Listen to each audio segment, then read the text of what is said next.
లేచి ధేనువుని విడిచిపెట్టేస్తే కొన్ని వేల సంవత్సరముల పాటు దిలీపుడు మహానుభావుడు గురువుగారి సొత్తు కోసం తన శరీరం వదిలేశాడని చెప్తారు. కీర్తి శరీరంతో బతుకుతాను, అందుకని నాకు వరమి, నేను కీర్తి శరీరంతో బతికే అదృష్టాన్నిచ్చి నన్ను తినేసి ఆవును వదిలిపెట్టేయమన్నాడు. అంటే సింహం నవ్వి అంది, నువ్వు ఎంత చెప్పినా వింటలేదు, నిన్ను ఈ ధేనువుని విడిచిపెట్టేస్తాను, నిన్ను తినేస్తానైతే సిద్ధపడండి. వెంటనే ధనుర్బాణములు కింద పడేసి చెయ్యి కదిలింది, కింద పడేసి తాను మాంసపిండంగా ఊహ చేసుకున్నాడు. అంటే తన శరీరం విడిచిపెట్టేసిన తరువాత పడిపోయినటువంటి ఒక శరీరపు ముద్దగా భావన చేసుకుని నించున్నాడు. సింహం పెద్ద గర్జన చేస్తూ వచ్చి పంజా ఎత్తి మీద పడింది, చెయ్యి కూడా ఎత్తలేదు, అలాగే నించున్నాడు కళ్ళు మూసుకొని.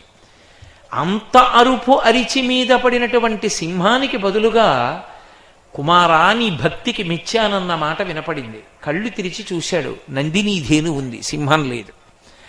ఆశ్చర్యపోయాడు. ఏది సింహం అని అడిగాడు. ఎన్నాళ్ళు నన్ను ఇలా సేవిస్తావు? నీ భక్తిని పరీక్షించడానికి ఇవన్నీ నేనే సృష్టించాను. సింహము లేదు, దేవదారు వృక్షము లేదు, కాబట్టి నిన్ను అనుగ్రహిస్తున్నాను. ఇదిగో నా పాలు విడిచిపెడుతున్నాను, ఈ పాలు తాగు, నీకు గొప్ప కొడుకు కలుగుతాడు అంది. ఆయన అన్నాడు, ఓ నంది